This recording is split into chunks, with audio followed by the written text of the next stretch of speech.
Hey, today I have with me Graham Matheos. I actually should have checked how to pronounce your surname. Yeah, Matthias, you're real close, real close. That's good. Yeah. From Calgary in Canada. And Graham he owns One for the Road Brewing, which I thought was very, very interesting because correct me, Graham, if I'm wrong, but you specialize in only non-alcoholic beers. Yeah, our brewery is exclusively brews non-alcoholic beer. You're right. Right. Exactly. And that Yeah, I mean that's I don't know, maybe there are others, but you're the only brewery I know of that actually does that. I mean, there are brewers who make some non-alcoholic beers on the side, but it's never their focus. As much as some of them have said they like trying to do it and they see it as a challenge and all that, but I guess Right. most of them don't. So you're quite unique. How maybe before we talk about the actual non-alcoholic side and the market and all that, Yeah. what's the history? How did you set up One for the Road? Well, you know what? I'm actually not a brewer at all. I don't come from the beer industry or the chemistry industry or anything whatsoever. I actually started this about 4 years ago now, more as self-fulfilling. Um, I've always had a really good relationship with alcohol and really enjoyed my beers, and it was always a big part of my life, whether it be after a rugby game or a hockey game or a golf game or with family or friends. And then about 17 years ago, I guess, someone real close in my life had to quit because they didn't have a good relationship. So I said, well, I'll stop with you for a year. Right. And in that year, my kids were really small. And as much as I was missing beer and having to learn who I was without those few beers in me, or with, you know what I mean, and get comfortable in those situations, and realize what it's like being that person who's not drinking, which is the odd man out, so to speak, at different events. I realized all the benefits of it, right? And it turned out to be a really good year for me in the end of the day. So I decided that, well, at that point I'd started drinking different non-alcoholic beers. And even though I probably wasn't happy with the quality and what I was getting, it was still a good life choice for me. So then fast forward about a decade, watch the craft beer industry blow up, really missing out on that, and having different beers. I just decided I was just going to go do my own brewery, and researched it and got some really good partners that obviously know how to brew beer. And I'm a small business person by trade. I'm actually a physiotherapist, and I own physiotherapy clinics. So small business is something that I knew, and entrepreneurialism is something that I knew. And so I just turned that over to the beer world, got the right people doing the right things. And I've had a blast doing it. Watching the industry grow and watching my little company grow has been super fun. And it couldn't have been a better time as the whole non-alcoholic segment of beer and grows so much over the last few years. So it's been a lot of fun for sure. Right. And just kind of out of self-fulfillment of wanting to have some good beer to drink. Right. Well, that's the thing, I guess, because I mean, I remember, the big thing about non-alcoholic beer. Well, there's two things, I guess. For some reason, there's still people will ask you, are you not drinking, and that becomes. But I don't think it's as big, and maybe we can get into that market side later. But like the quality of non-alcoholic beer has always been pretty atrocious for a long time. And I guess when you come into that was okay when it was just the big kind of monolithic Heinekens, Budweisers, and that producing it, because they weren't producing very good beer anyway. But once Yeah. the craft beer came along, you were then, kind of that flavor side of it and the experimentation. You really have no choice with non-alcoholic beers. Um, Yeah, it was really interesting, and that was a big part of it. A big part of my motivation was that I had made the life decision that, I guess, for the time being and for the foreseeable future, I was just going to drink non-alcoholic beers, and I wasn't happy with what I had. There was a few that were my go-tos that I thought were somewhat better than the rest, but it wasn't something I was really satisfied with. And so it kind of became an endeavor. Can we do this, right? So being able to partner up with some really good brewers and say, is this something we can do, and throw some capital at it, and it took took some time of figuring out how we could do it and what process we wanted to do and use to do it. And as it turned out, it's something that was a bit unique to us, and not something we'd heard of. And so it was a fun way to do it. And then we got to the point that we found the quality was there. And so it was okay, well, let's take it to market and just see. And again, my thought at the time was that this was going to be a real local thing. I'm a physio clinic owner, but that's very small business, community based. And so that was my expectation, was that I was going to get beer out to the local community, the community pub, maybe a few beer stores, whatever. And that would be a neat little novel thing, side gig. I quickly found out that the appetite for good quality non-alcoholic craft beer is way bigger than I thought it was. Okay. The demand for it was way bigger than I thought it was. And there was still a challenge to get over some hurdles of the non-alcoholic side and to sell some people, but it was really accepted with open arms, and we were really happy with that. So it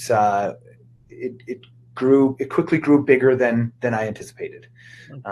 And a big part of that is I think our beer, and my beer is really easy to sell because it's good beer, and that's something that people weren't used to, right? Yeah. And we get a lot of positive feedback on it. People are really happy with it, and I take no credit for that.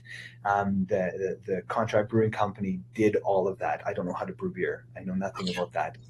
Infinitely more now than I did 4 years ago, but still close to nothing. I couldn't sit and have a conversation with the brewer and keep up, no doubt about it. But you partner with the right people. Any good businessman knows their limits and where their strengths are, and they find the right people to do the right part of their job within their company, and it flourishes. So but that quality was a big part of that, and it's been fun to do. We have 7 different styles now. We're just working on our 8th as we speak, and that's been a big fun part of that, is introducing new styles that there were no non-alcoholic options for, and bringing that into the market, right? And people are excited to see a non-alcoholic Marzen, non-alcoholic Kolsch. Like, it's great. People are excited about it, and I think it's got a lot to offer to those that are looking for it, whether they be alcohol drinkers or not. Yeah, because I mean, like you mentioned, the market size there. I'm thinking like Ireland, that the typical beer has always been like 3.5% or something like that. It's never been a market for strong beers up until the craft beer thing took off. Mainly because I think in Ireland it's the session. We go out, you're out for the night, so you don't want to drink a 15% imperial stout like for the whole night. You're just not going to be doing it. So that was the thing. But when the craft beers, at least when I started noticing them, kind of like 10 years ago or something, like, they did seem to be focused on the at least the most of the ones I saw, not necessarily the Irish brewers, because it's still a relatively new market, but like what you'd see coming out of some of the ones in England, say, it would all be about the strength of the beer and about this is the strongest beer ever made and all of that. And yeah, it seemed like craft beer was all about just having very, very strong beers and falling over, whereas it has slowly changed now, I think. And I just talked to some of the brewers, that they said the same thing, that they want to brew lighter beers, if not non-alcoholic beers, at least lighter beers. And I think the market, at least one brewer has said to me, like, because he has to taste beers and he has to realize that, like, sometimes you just want to have a beer in the middle of the week, and you have to get up in the morning. And so it's interesting, because this is exactly it. And you're right, we have seen swings in how, I guess, in how people are brewing beers, and whether it's strength of alcohol or different styles or whatever else. With us, we're not about being a non-alcoholic beer, right? That's not what we're really about. I'm just about being a craft beer company. And it so happens that craft beer that we produce, you can drink. We always use the hashtag anytime, anywhere. But that's the reality. I always tell people that you can drink our beer driving on the way to church Sunday morning, and it's okay, right? And so it's an opportunity for beer drinkers to drink more beer more often, and it'd be acceptable, and it'd be okay, and it'd be good for you, and it'd be right. So it's but I think there's there's room for that 15% imperial stout you talk about, and there's room for non-alcoholic beer, and let people make their choices, right? And create more beer for everybody in every environment, no matter what they're looking to do, right? Like sometimes you're looking for that buzz, and sometimes you're just looking for that beer, and sometimes you want to, sometimes you want the stout, and sometimes you want the pale ale. Like I love, this is part of the craft beer industry. There's so many options and so many, and so many different beers for different times and different people. It's great. I love it. Yeah, no, you're right.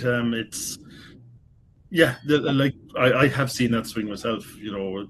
That there are times on a weekend you're sitting there and you're just going out for one beer. Maybe you take the strong one, or you're sitting at home watching a film, but you'll sip that. Whereas there are other times, like I said, where you're going out with friends and you want to be able to drink for the night. You stay out with them for the night. So you pick, but it is hard to find those non-alcoholic beers. Is that like most of the non-alcoholic beers I see? I don't know what it's like in Canada, but most of the ones I see are still produced by the big macros. There are not that many, as much as like what I've seen is, as much as I've seen brewers say they want to brew non-alcoholic or very low alcohol beers, they don't seem to see the market for it because they're not doing it.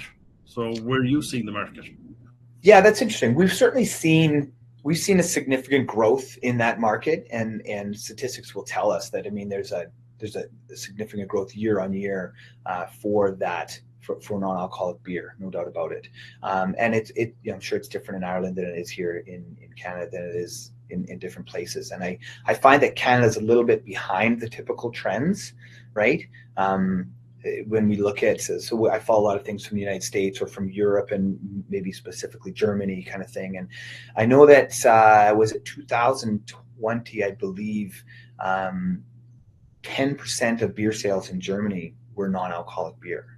Okay. Which is shocking because that's about 30 times the market share that we have in Canada at this point in time. So it's massive, right? So it's huge. And certainly we're growing. There's no doubt about it. And there's more and more styles coming out.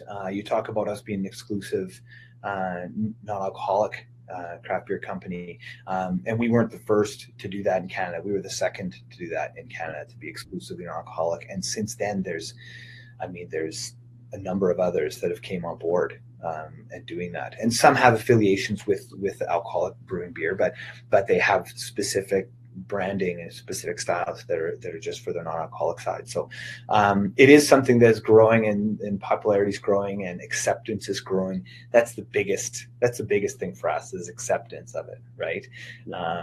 It's come a long way for sure. So maybe you just have to hook me up with the broker in Ireland, and I'll ship a pallet of beer over. I can get it on a boat tomorrow. Because like I said, you don't see a lot of it on shelves.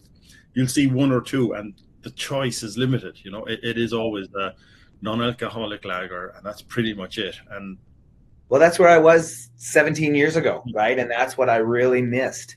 And I thought there should be options for not just me, but for whoever, and not just non-alcoholic drinkers, but for Brian when he happens to be having to operate a motor vehicle, or happens to be, whatever that is that you need to be aware and alert and not hungover or not drunk for.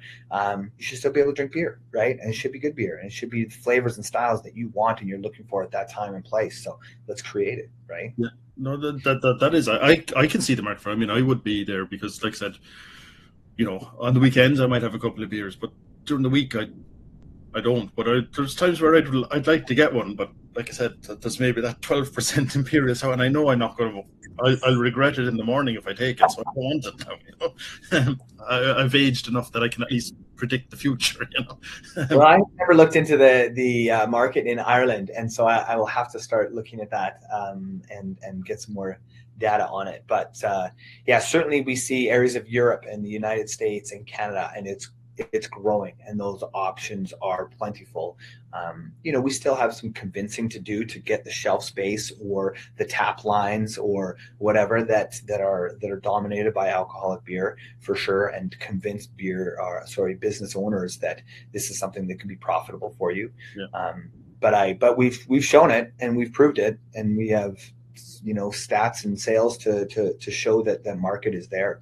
So it's been fun. I like I said, I can see it, but the problem is the chicken and egg thing, that people won't provide it because they think people won't drink it, and then people can't get it, so all they can get is the bad stuff, so then they won't drink it, so then it's that circular thing, and then you're reduced to drinking Coke because you've nothing else to drink. It's the worst. It's like it was the vein of my existence for years. You'd go to a restaurant or a bar or whatever, and you're like, "What do you have non-alcoholic?" And it's like, "Well, we have pop." I'm like, "I'm a 45-year-old man. You think I want a pop? Yeah. Like, let me have a beer." Or you go somewhere and they're like, "Well, we have kombucha." And they think they're doing you a favor, and I'm like, I don't know who drinks this, but it's not me. Yeah. So, but for everyone. Yeah. So how does, I assume Canada, like, the main thing is the same as Ireland, same as most, it's like drink driving is just not acceptable anymore, and that's kind of the main driver of it, is it? Well, I guess legally it never was acceptable, Yeah. but certainly there was more leniency to it in generations past, and even me growing up, there was more leniency to it, and now it's just not acceptable, right? Yeah. I mean, social standards and people's conscious of those social choices are changing, right? And for the good, right? I know growing up with my group of friends, it was, if you can get away with it, like, how far do I have to drive home or whatever. Whereas with my kids' generation, it's not like that, right? Yeah. And it's just like, there's a zero tolerance that's kind of the new norm and the new accepted standard. And I think that's a positive thing. There's other things that have changed. People take more responsibility for their health nowadays than they did in generations past, and so they're thinking about that. There's all sorts of changes that really lend to sales of non-alcoholic products, which is good. Not to say there's not plenty of room for alcoholic products, right? And this isn't to this, and I really make a strong point of being supportive of whether it's alcoholic beer, spirits, wine, that whole industry and that culture that it creates and the cultures that it provides, and in the right time, in the right places, in the right quantities. It's a wonderful market, and they're fantastic products, and they're great. And we're just looking to provide when people aren't looking for that. Yeah. That's all. Yeah. So, but does that mean most of your sales, like, are you selling to off licenses, like on shelves, or is it into bars? Is it on tap? Is it in cans? What's your split? It's interesting. When we first, again, this was a very, very personal endeavor for me to get into. So really what I wanted to do is I wanted to have a craft beer, and I wanted to be part of the craft beer world. I thought it was cool. I thought it was exciting. I really wanted to be part of that. So my first thing was let's produce a good craft beer. And we did that with our first Kolsch, which actually just last year won top non-alcoholic beer in Canada award at the Canadian Brewery Awards. So that was really great. And we really wanted to be part of that craft beer world. So we went to breweries to get into breweries, went to craft beer stores to get into craft beer stores. We looked at getting it at certain pubs, right, where we could be part of that whole real craft beer world. And that was great, and that was exciting, and we got some acceptance that way, and it was really we got some validation for our product by being in those locations. And then we went to sell to the more just typical beer stores, liquor stores, and then into grocery. And what we've found is that where we're going to move most volumes is in the exact opposite order that we started selling, right? We're going to sell more of this in a grocery store, and then in the general liquor store, and then in the craft beer store, and then, you know what I mean? And then in the breweries. But we kind of worked backwards. But it was good. I think it did. I think it validated our product. It validated when people go to a brewery and they see there's a non-alcoholic beer from another company being sold there. I think that validates who we are and that we have a certain quality. And then, it creates a market where we can be accepted and bought, again, in beer stores and grocery stores and everywhere. So, and lots of, there's more online non-alcoholic stores that are popping up that we've had a lot of success with as well. So, we'll sell anywhere. Okay, but if you're selling mainly in the supermarket, do you think that that's because people are buying it to drink at home like that during the week, or are they taking it to parties, or what's?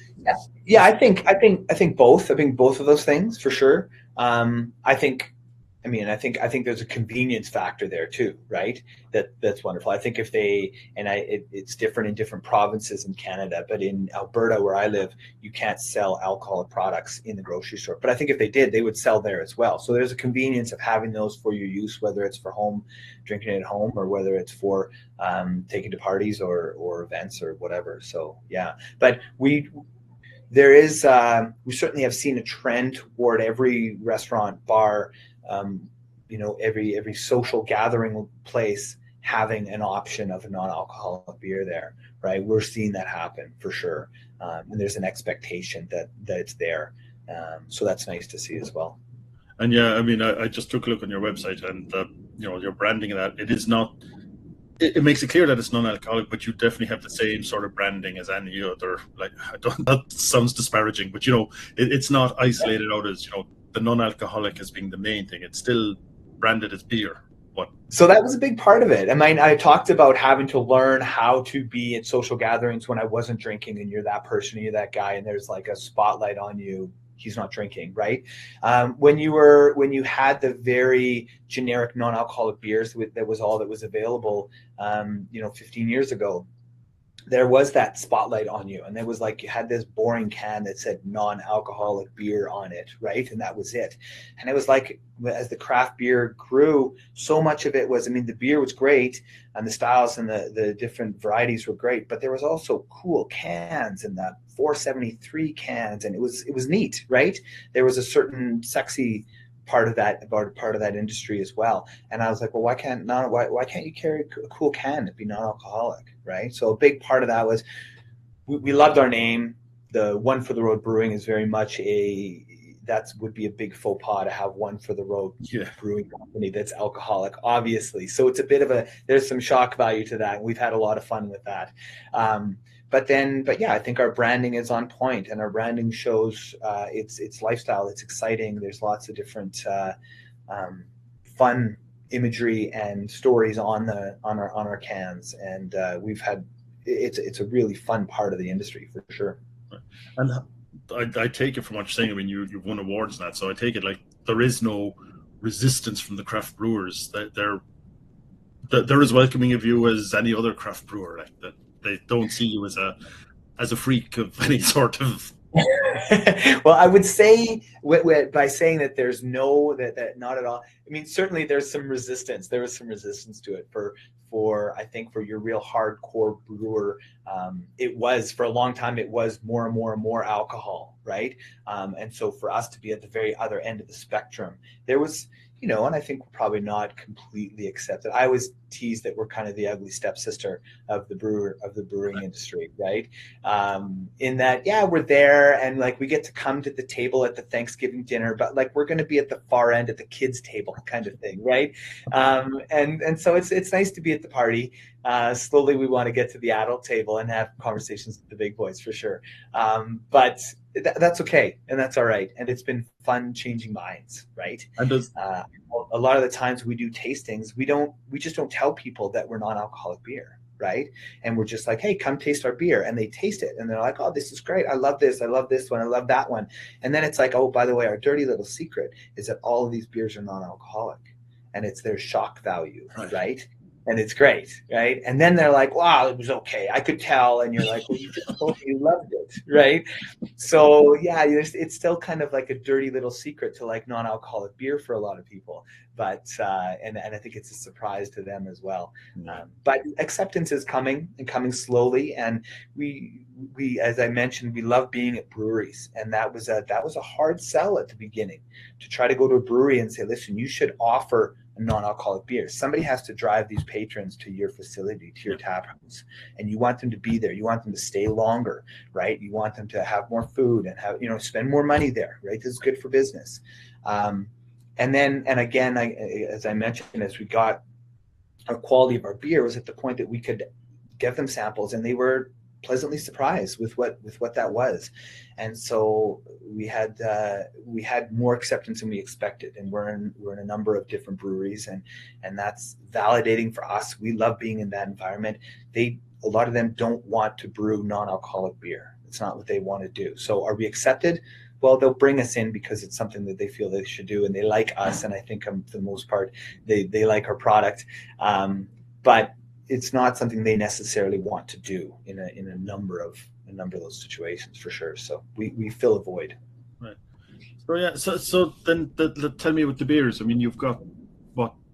Let's start with the as much as you know. Like you said, you're not the brewer. So how do you do it first? Like, I mean, do you cut off fermentation early? Do you have some Right. So here's the thing. So when we started, we really were under the impression we were going to have to de-alcoholize, right? And so I was working with a good friend of mine who's actually featured on our Marzen can. But he's a PhD chemist. And so we did a lot of research on this, and we were like, okay, here are the different ways we can de-alcoholize. And so what's going to be the most cost-effective way? What's going to be the best way? How are we going to do this? And then when we got connected with the brewer that we were going to use, the contract brewer, the head brewer there kind of said, well, and credit to him, because I said, what's the best way to do this? Are we going to have to buy specific machinery so that we can do the de-alcoholization process, because I know you guys don't have it here. And he said, well, why do we have to do that? Like, I brew 12% imperial beers and I brew 3% light beers. Why can't I push that envelope and make one that's under 0.5? And I was like, well, if you can do that, let's do that. And he was really under the impression that he didn't want to change his product. He had that. He wants to brew a beer and not change it after. He doesn't want to heat it up and boil off alcohol. He doesn't want to filter it and take anything out. He wants to brew a beer and that product be your beer, right? So then it was a matter of finding whether it was ingredients and certain recipes or the process itself. How are we going to brew this up to that 0.5% and not have to dilute it, not have to change anything after.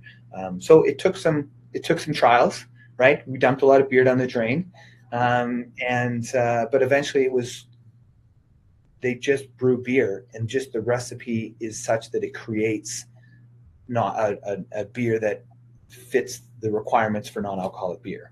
Okay. So we don't use, I know some people use certain yeasts that don't generate as much, or we essentially, I would say the best way to describe how we do it is we control the sugar production.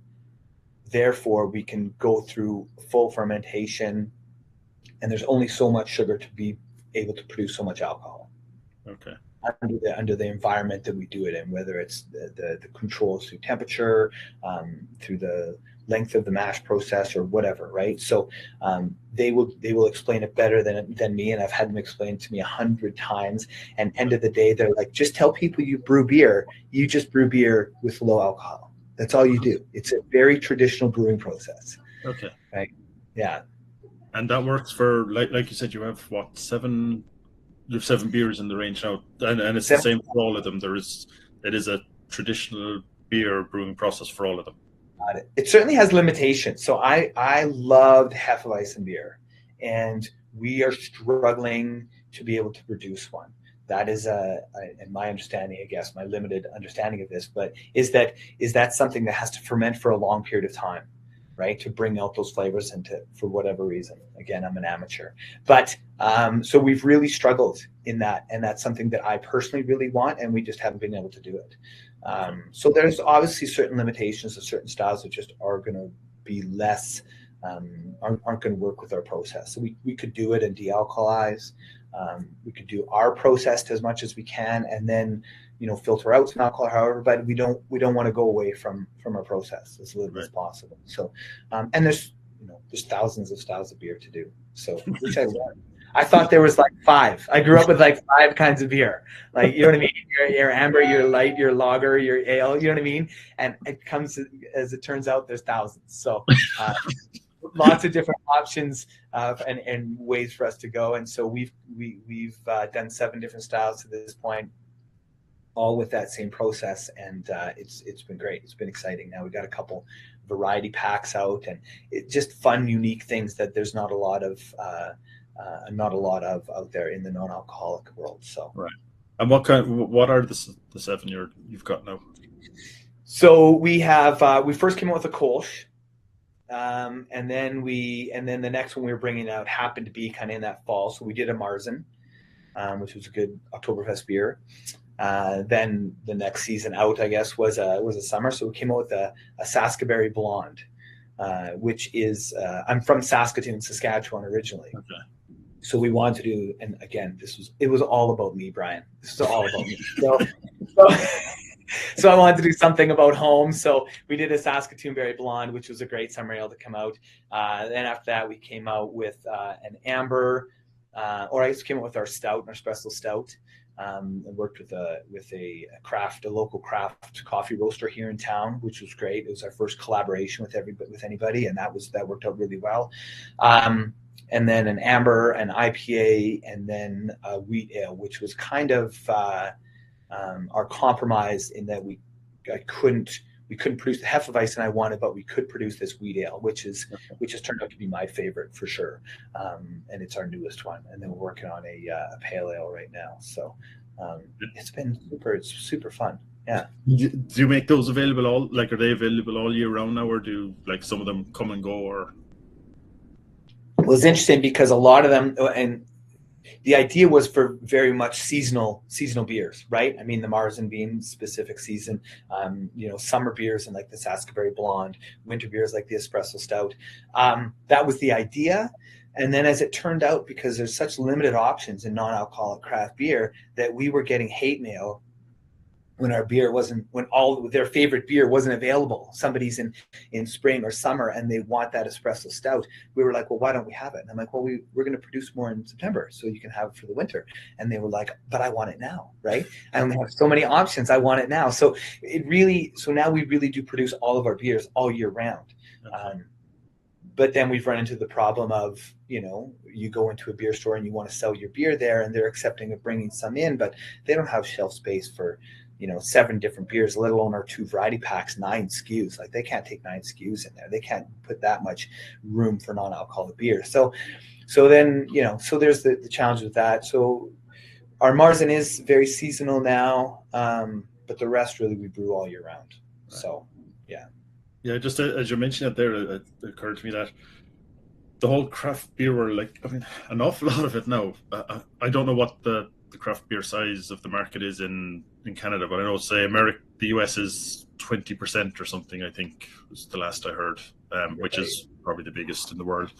But it's still, reasonably, maybe you could just about still call it niche, but it's, and the rest then is probably all lagers.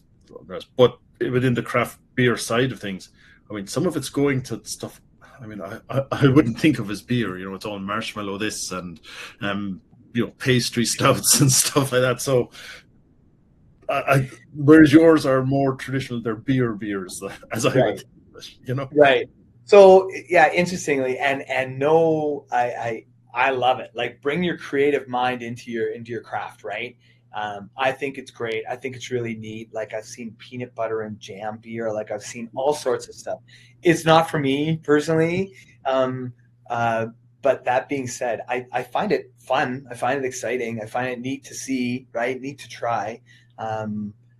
So I think it's fantastic. I think we have so many traditional style beers still to tap into that we're probably not going to have a marshmallow anything in the near foreseeable future.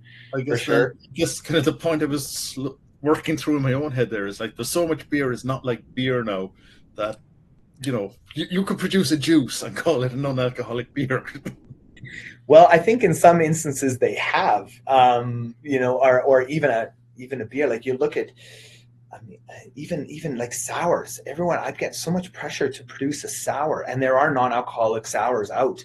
And I just, it doesn't, it seems like you've pulled away from beer once you get into certain things. Do you know what I mean? It's no longer, is that a beer? Is that sour more of a kombucha than it's a beer? I'm not quite sure. Like, I don't really know. So yeah, but to each their own, right? And it's all about having varieties to make everybody happy, right? Yeah. I don't know. I suppose, just thinking about that, like it's, you have the people who will take their heavily sweetened pastry sour, that kind of the dessert in a can, but then they won't take something that's non-alcoholic. They're not drinking beer really to me, but there's some, I don't know. I'm just thinking out loud. There's some sort of disconnect in my head there between the two. I agree with you. And I mean, you're being a business person, you follow the market, and if that market's there, and you can create sales, and you can build your brand, and you can, I wouldn't necessarily say absolutely no to anything. But that being said, like I said, we have so many more styles to go, and so much more room to grow within more traditional beer styles that it'll be a while before you see anything too far off the scope of beer come out of us. Yeah, and you said there that you want to do a Hefeweizen, but that would seem to me closer to, I mean, it's more towards the lager side of traditional non-alcoholic beers, whereas it seems like your stouts and the other ones you mentioned there would seem to have, I don't know, in the craft side they would have more of a market because maybe they're a bit more crafty than, or maybe I think maybe a big part of this, we tried to grow our offerings was to create a bit of a a variety of different things, right? Whether it's different seasonal things or different flavors that you otherwise didn't see in the non-alcoholic world. So we're open to anything. We're open to anything and everything to trying. But again, because of the biggest thing that we battle is being non-alcoholic, right? And continue to grow the non-alcoholic niche. You said something interesting, and I don't want to sidetrack off anything, but you talked about the percentage of craft beer, and that's really it's really been a neat thing for me to follow and watch, because as craft beer grows, right, you see so much collaboration between brewers, and really what they're trying to do is they're not trying to compete with each other. They're trying to compete with that macro brew, right? That macro beer. And if that pie chart has 20% craft beer, you don't want to compete for that 20%. You want to compete for that 80%. You want to make that 79% and take 1% away from that, right? And it's not dissimilar from within alcoholic beer being the big pie and the tiny little sliver that non-alcoholic beer has. I don't want to compete with other non-alcoholic beer producers. I love it. I'm excited to see there's a couple different exclusive non-alcoholic brands here in Canada that I just love. I'm a big fan of, and I love seeing them help grow that and help us together kind of work against that stigma against non-alcoholic beer. And just like we're like 3% non-alcoholic beer, well, I want to make that 4%, right? And that extra percent is going to help all of those non-alcoholic beer producers eat, right? Yeah. So that's where I love it. And I see a lot of collaboration with craft breweries, but I haven't seen as much collaboration with non-alcoholic breweries, and I love it. I've been on some cool podcasts with some really cool owners, and I would love to be able to do some more work with that and kind of help grow non-alcoholic craft beer as a whole, as opposed to just one for the road or just those companies. I would love to see that happen more, but yeah, the growth has been super fun, and the industry has been super fun, and bringing different varieties out and different offerings for different people, and the acceptance that we've seen over the last 4 years has just been, it's been awesome. My wife is so sick of me talking about it. No, but I mean, what I got struck by there is the collaborations. Like I've been talking to brewers now for a while, and I mean, there is no one there who sees another brewer as competition. Not a single person. They just all see it as a group, and they're all trying to help each other. Like I said, the competition is that 80% of Budweiser, Heineken, Guinness. That's the competition. No one else. It is really, and I suppose that's why, like I told you beforehand, I've been talking to this now for about 1.5 years, and it's just the joy, the passion that the brewers have keeps it keeps the interest, and that's the same that you have in yours. That it's all part of the same community. It is. It's a really cool thing to watch and see. I come from a competitive environment, in my real job, I guess. And it's nice to see this collaboration within that craft brewing industry. And I want to see more of it grow within non-alcoholic beer, right? I love seeing their successes. It helps me. The more the people accept non-alcoholic as a alternative or an offering for whatever time and place, whether it's a one-time thing or a lifestyle change and anywhere in between, if they can help make that a positive thing for everybody, then that helps all non-alcoholic brewers. So it's great. And and it's just opening up the opportunities again. Like I said, you just cannot get it. I trying to think of a single bar I've been in the last number of years that had a non-alcoholic beer tap. You could maybe get some behind the bar, but I can't think of a single one that had a tap. And just much less having a choice of different styles. It was always just your non-alcoholic lager, and that's it. There's nothing else. Yeah. And it's still like that in a lot of places, but it's coming around.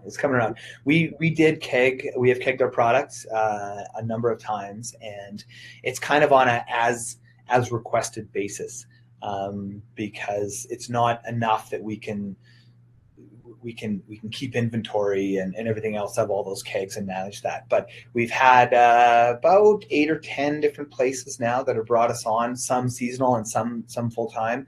And that's a really neat thing. That's a real feather in our cap. We love that. We think that's fantastic and a lot of fun with it. And I think it makes sense. Like, it just makes sense business wise to me too. Like, you go places and they have 20 taps. Yeah. And I just feel like those 20 taps are all facilitating, I get it, different styles, different flavors, but they're all facilitating that alcoholic beer drinker, right? And none of it facilitates the non-alcoholic drinker and again, someone has to drive there. Someone has to get up in the morning. It's lunchtime meetings. It's whatever it is. And if you only have 19 taps, you're not going to sell less beer.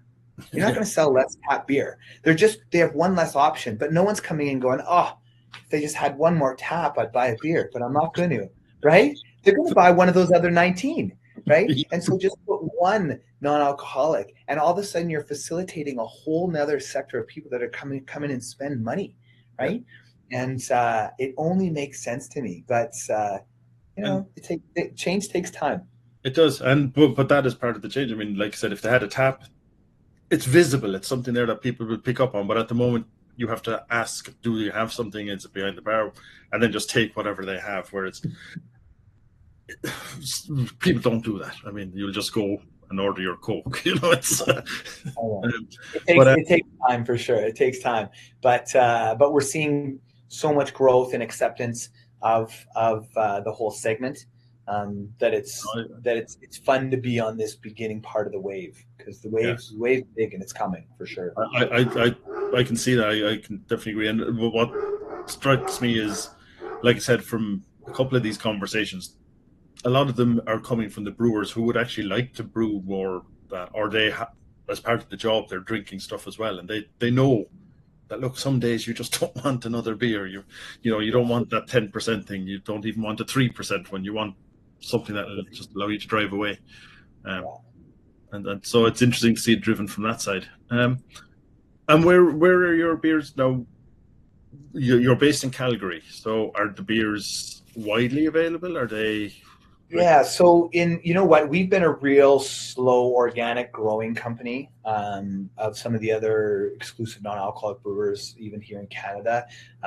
They've grown faster. They're bigger business people than me, for sure. I always tease that I'm a bit of a limiting factor in my industry. My world that I know is very community based, right? I know 90% of people that come in the door in my clinic and my physio clinics, right? So that part I really get and I really like. But so growing and expansion means delegation and loss of that real personal touch, and do you know what I mean? So it's something that I have to improve on, or bring in a partner that is going to be better than me at that, which is another option. But so we're widely available in Western Canada now, in British Columbia, Alberta, and Saskatchewan, and then we're slowly growing east into Manitoba, Ontario, Quebec, and that's kind of how that growth is going. We've done some one-offs to Australia, New Zealand, and down to the US on a few different occasions, sending some multiple pallets of beer down there, and whether that's with an e-commerce group or whatever, and we've had really good success with that. People have done really well with it, and it just comes down to, okay, so now we found a contract brewer for you here down in Australia, brew your beer down here and we'll distribute it. And I'm like, I'm not there yet, right? Yeah. I'm holding us back totally. Whether it's a control issue, my wife may tell you it's a control issue. Who knows what it is, but I'm just not there. And this is where I need to go in the year 2023. It's growing because I feel that my product that I say I have produced, but along with my brewing company or contract brewing company have produced, deserves that, because I think it is high quality beer, and I think it deserves that opportunity to grow and get exposure nationally, internationally, around the world, right? I do think that it deserves that, and so I have to find the right way to grow that. So we're still in expansion mode for sure, and hopefully I can get the right partner that's going to kick me in the butt or just like push me out of the picture and actually grow it and do it. So that's in the works. I understand there's a requirement for that. I got to get there myself. So I know my limitations. I got to find the right person, right? Then take the step back. So just following on from that, so like we mentioned, you're exclusive non-alcoholic, and you did that initially for personal reasons because it was something you wanted to get involved in. But do you think that has held you back or has given you a benefit? Like, do people, you don't have the same distribution maybe as if you were brewing alcoholic beer as well, but does it give you a strength that people will come looking for your non-alcoholic beer as opposed to a variation? Like, they know it's a higher quality than, say, than a craft brewery that's producing a beer and then produce a non-alcoholic version of it that would be lower. Interesting question. I think there's two sides to this. I think it's there's been a benefit to being, well, first off, I knew to stay in my lane.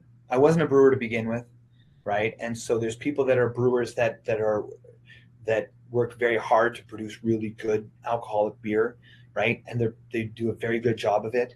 And I don't know that. I don't know that world in that industry. So here's a little niche that I'm interested in, that I know there's a market for. So let me grow into that where there's not a lot of people yet. So I know I can be somewhat not an authority on whatsoever, but it can be an area that I can kind of be in the front of and do. So I think I have no interest in brewing alcoholic beer. Right. And not just because I don't personally drink it, but because there's so much out there that is so good. I found a niche that I can be good at and effective at. And so I'm going to stay in my lane. So first off, as far as the distribution of it, in fact, I think there's less barriers because we're non-alcoholic.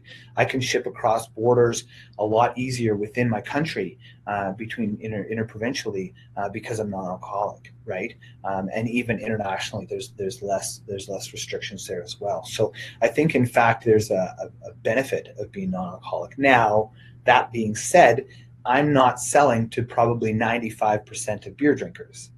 I'm trying to make that for 3, 4, 5% of non-alcoholic beer drinkers. That's who I'm selling to, and hopefully that grows. But the limitation is in the segment of beer and the acceptance of it, as opposed to the non-alcoholic beer itself. Right? Does that make sense?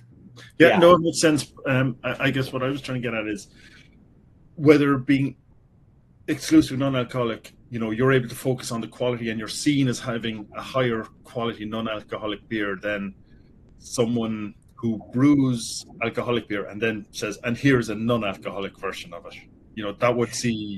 Would that be seen like, I am producing high quality, it is beer, it just happens to be non-alcoholic, right? Versus this is seen as the ugly stepchild of the real thing, Yeah, exactly. Yeah, maybe. I mean, I don't know. I'm sure there's brewers out there that do one-offs that brew really good non-alcoholic beer as well.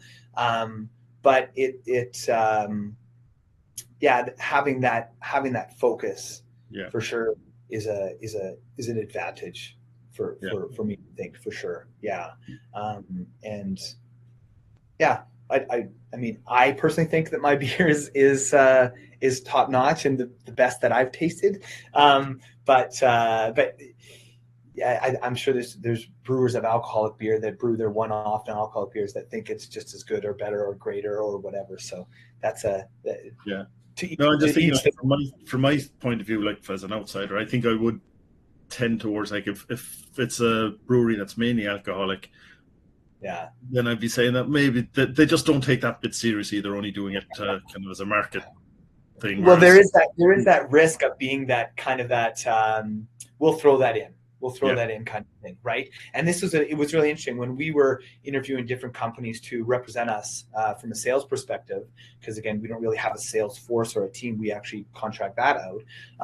That was a big part of it. Is I don't want someone that's going to say, here's all the products we sell, and oh, by the way, we have a non-alcoholic if you're looking for it.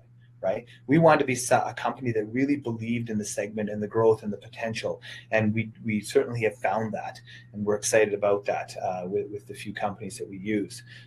But that was a big part of it, is that we didn't want to be a bit of an add-on.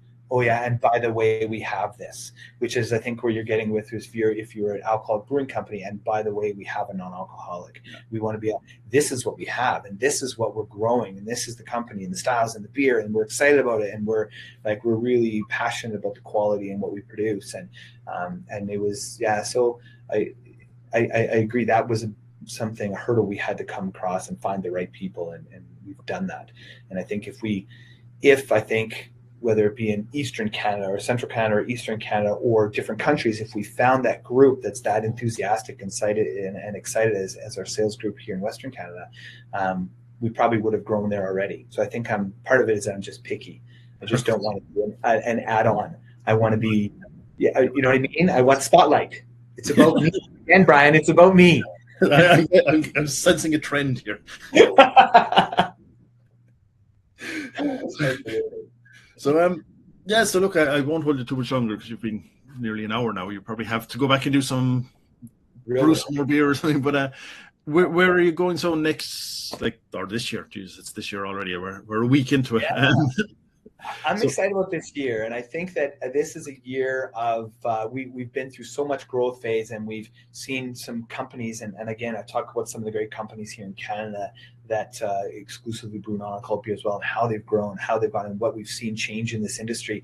I'm excited for this to be a big growth year for us, right? We've within the organic growth that we've seen in the small part of our country, small part of our big country, has been so encouraging, so great, and we're so proud to be of our product. And now that we've got some awards behind our product, it gives you some legitimacy, and it's like.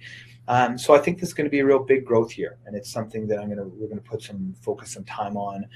This has turned into my full-time job. I talk about my real job with the physio world, but my full-time job is the beer at this point in time. And so it's time to give it that focus that it deserves to have, that the product deserves, as I talked about earlier, and really be able to grow this. So I'm hoping if we talk again in January 2024, it's the expansion of the distribution of our product is going to be massive, and I'm looking forward. And is it just, you're going to be focused on the distribution, so or are you going to get to that Hefeweizen, or do you have other beers that you're looking at? Yeah, I don't know. I think I might have given up the dream on the Hef, but we'll see. But yeah, so product development is something that I really enjoy. I have a lot of fun with. My brewing company, I think, probably has a chuckle behind my back because I'm so amateur at it. But I enjoy that part of it for sure. I love the product development. I love the marketing side of it, developing new cans and new labels and different things like that. It's a lot of fun. So we will hopefully do a little bit more of that. That being said, we have to make sure the appetite is there for more shelf space and for opportunity to sell those, right? So now that we sell online on our website, we're looking at doing some, even one-offs to introduce different styles that we can not have to be dependent on shelf space for, but we can just sell them and push them out through our website, and that's been another area that can help us grow different varieties and grow our options as well. So yeah, there'll be some of that for sure. And just distribution, right? It's finding the right people, the right partners. And I don't think I want to be less picky, right? I think I would need to be picky. I'm so happy with the sales group we have, with the brewing group that we have, whether it be the people we work out with our digital marketing and our product development and I'm so happy with the group that I have that I work with. I'm going to continue to be picky. And if that means slower growth, that means slower growth. But I want to work with the right people that I'm really happy with, that are excited and want to make sure they give to the product what it deserves, because it's I think it deserves a lot. Yeah, that just raised one last question. I was going to say goodbye, but the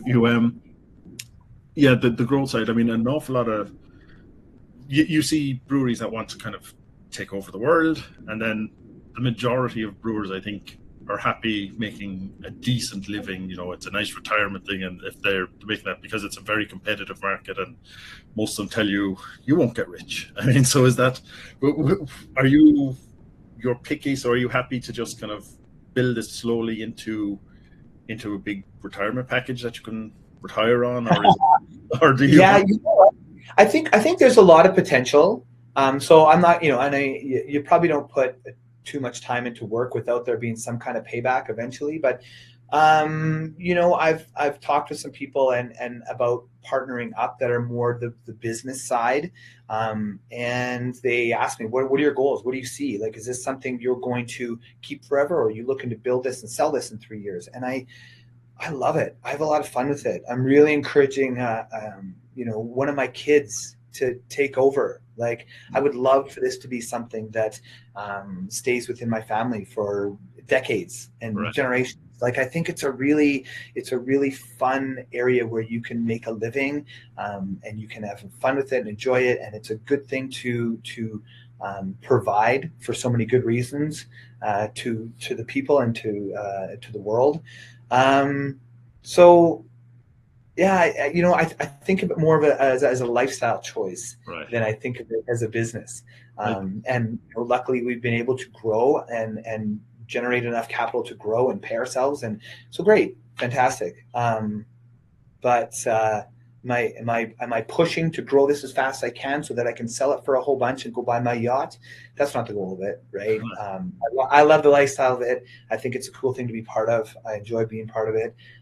I wouldn't want to sell it off at this point in time, and I see so much potential in it. It would be a silly thing to do anyway. But again, it's not what I do what I've done for a living for the last 25 years, and so there's no pressure on it that way either, right? So I can enjoy it and just enjoy it for what it is, and for the time I spend in it, and the relationships and the networking, and I get to have fun with it. Yeah, I think that sounds like pretty much most of the brewer owners that I've spoken to. And just enjoy doing it, and all of them. You have that. That doesn't mean I don't get excited when I hear about Athletic Brewing down in the States and how they've grown and what they're worth and what they're selling off, and you're like, wow. But they're a different level. They're a different beast. I won't put myself in their league whatsoever. So, but it's certainly nice to read those articles. It's great to see those numbers. It's fun. All right, Graham. I don't know. I think we covered pretty much everything. I was interested. Is there anything we should have mentioned? No, not at all. I think it's great. It was a great chat. I appreciate it. I would love to have this chat again in January 2024. Okay. By that point, I will look more into the beer market in Ireland, and if it's really that limited in craft beer options, maybe I got to find myself a broker and a sales group in Ireland. I think it is, in non-alcoholic terms, it is pretty. At least the last time I looked, it was pretty lacking. I mean, I know I wish your beers were available so that I could go try them on those days when tonight. It's a Thursday. I wouldn't normally drink, but maybe I'd pick one up. If there's a salesperson or a broker listening in Ireland, get a hold of me on my website, and I say no to nothing. All right. I say yes to all opportunities. Might have some ideas. I might send you on an email later. There you go. Fantastic. Awesome. All right, listen, Ryan, thanks. I appreciate it. It's been a great talk. Yeah, I really enjoyed it. Thanks a million. I'm just going to play out this video here again, just to, I think it's the right one, and say thanks a million for that. And yeah, we'll talk next year. You got it. Okay, take care, Brad. Thanks.